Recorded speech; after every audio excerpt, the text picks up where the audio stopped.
ఈరోజు మెగాస్టార్ చిరంజీవి పుట్టినరోజు. Right. August 22.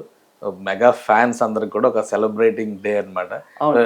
ఏమంటారు స్వప్న, ఆల్రెడీ ఆయన 71. మీరు అలాంటి నంబర్లు మా దగ్గర చెప్తే మేము ఒప్పుకోం. అదే అదే జన్జీ జన ఆల్ఫా అని కొట్టుకుంటుంటే ఆయనకు మాత్రం నో నంబర్ ఇన్ఫినిటీలా ఉంది అని. ఇన్ఫినిటీ వాస్తవం, ఎంత మంచి మాట అన్నారు మీరు. వాస్తవంగానే ఆయన ఫిట్నెస్ కానీ ఆయన రీసెంట్గా ఇంకా చేస్తున్న ఫిల్మ్స్ కానీ చూస్తే ఎంత స్ఫూర్తిదాయకం. ఎందుకంటే అలా ఉండబట్టి చాలా మందికి హెల్త్ పట్ల అవేర్నెస్ వస్తుంది. అట్లా ఆయన ఒక అంటే కుటుంబ పెద్దగా అందరినీ కలుపుకుని పోవడం, ఇప్పుడు చిన్న బుజ్జికొండలతో గ్రాండ్ చిల్డ్రన్తో ఎంజాయ్ చేయడం అన్నీ కూడా ఇది చాలా. అక్కడ ఇంట్లోనేమో వాళ్ళతో ఎంజాయ్ చేస్తున్నారు, ఇండస్ట్రీలోనేమో యంగ్స్టర్స్ ని ఎంకరేజ్ చేస్తున్నారు. ఈ మధ్య కాలంలో చాలా ఫంక్షన్స్ కి అటెండ్ అవుతున్నారు. చిరంజీవి గారు చెప్పే ప్రతి మాట కూడా నెక్స్ట్ జనరేషన్ ఆర్టిస్టులకు ఒక ప్రేరణగా ఉత్ప్రేరకంగా పనిచేస్తుందని చెప్పని. మీ ఫేవరెట్ ఫిల్మ్ మెగాస్టార్ చిరంజీవి గారి? చిరంజీవి గారు అంటే ఖైదీ. ఖైదీ. తర్వాత నాకు మాత్రం ఎప్పుడు నేను వారు కలిసినప్పుడు కూడా చెప్తూ ఉంటాను, రుద్రవీణ. Rudraveena wonderful movie. ఎందుకంటే ఆయన అసలు ఏ పాత్ర చేసినా చిరంజీవి గారు ఆయన ఆ పాత్రలో ఒదిగిపోయి, అంటే క్లాసు మాస్ అని తేడా లేకుండా స్టెప్ ఏమంటే వేసేస్తారు. గ్యాంగ్ లీడర్ ఏమిటి అసలు. మరోవైపు రుద్రవీణ లాంటి ఒక సంస్కరణతో కూడిన ఒక అంటే ఒక రెవల్యూషన్ తీసుకొచ్చి గ్రామంలో అలాంటి ఒక పాత్ర కావచ్చు, మళ్ళీ మంజునాథ కావచ్చు, అసలు ఏది కూడా ఎక్కడ.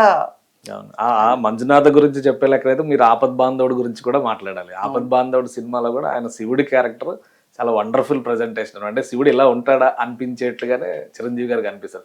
శివుడి పాత్రలకి చిరంజీవి గారు స్పెషల్ అని చెప్పొచ్చు, మైథలాజికల్ పాయింట్ ఆఫ్ వ్యూలో చూసినప్పుడు. అంటే ఆ తరంలో అలాంటి వైవిధ్యం ఉండే వారి జనరేషన్ లో అసలు ఎవ్వరూ లేరు.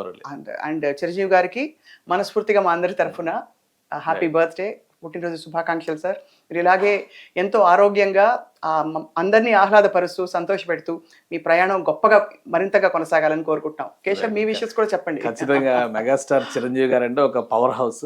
సో ఆయన ఇన్స్పిరేషన్ ఆల్మోస్ట్ ఇండస్ట్రీలో మనం చాలా మందిని చూసాము. ఒక జనరేషన్, 2 జనరేషన్స్ కాదు, దాదాపుగా ఒక 4 తరాలని ఇన్ఫ్లుయెన్స్ చేసినటువంటి కళాకారుడు.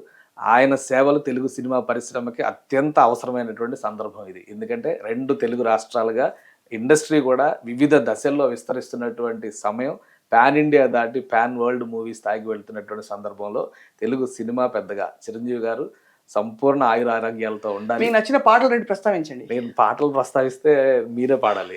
అంటే పాడడం కాదు, మనకి స్టార్టింగ్ ఫ్రమ్ కొడితే కొట్టాలి రా 6 కొట్టాలి పాటలు, ఇంకా గ్యాంగ్ లీడర్ అది, వాటితో పాటు ఆఫ్ కోర్స్ ఇంకా చాలా పాటలు మనకి గువ్వా గోరింకతో మొదలుకొని అసలు స్టెప్పులు వేస్తే గ్రేస్ పాటలు అంటే ఇంకా చిరంజీవి గారు కదా. చిరంజీవి గారు ఊహించుకోవాలంటే అసలు ఆయన సినిమాని ఫస్ట్ పాటలతోనే ఊహించుకుంటాం. జగదాగ వీరుడు అతిలోక సుందర్ లాంటి సినిమాని అసలు అది ఇక మైండ్ బ్లోయింగ్, అసలు అవుట్ ఆఫ్ ద వరల్డ్. నిజంగానే అసలు ఆ జోడీ కూడా ఎంత బాగా చక్కగా కుదిరింది. అంటే ఆ సినిమాలో శ్రీదేవి గారు చిరంజీవి గారు కలిసి డాన్స్ చేసిన పాటలు, అబ్బని తీయని దెబ్బ, మ్యూజిక్ గానీ, డాన్స్ గానీ, ఫైట్స్ గానీ, అసలు సినిమాలో ఉండేటువంటి ఎమోషన్, ఆ ఫ్యాంటసీ గానీ, అలానే ప్రొడక్షన్ కూడా అద్భుతమైనటువంటి సినిమా.